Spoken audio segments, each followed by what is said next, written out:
Good morning everyone. I wish to narrate a story. The title of my story is Dedication of Eklavya. Eklavya was a young boy living with his tribe deep inside the forest. His aim was to become the finest archer in the world. He wanted to become the student of Guru Dronacharya. When he asked about it, he was refused due to the low status of his birth.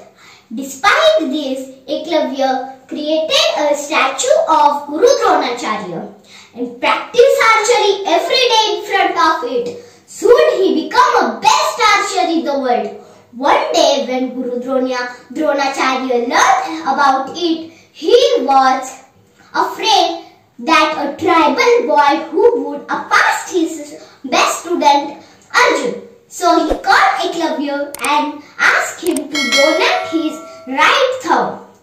Without any hesitation, Eklavya cut his right thumb and gave it to Guru Dronacharya as a Guru Dakshina. But from that day, he was unable to become the best archer in the world. But today even he remembered that Guru Dakshina he gave and a devoted student. The moral of the story is always love and respect your teacher. Thank you. Have a good day. If you like my story, like, subscribe and share.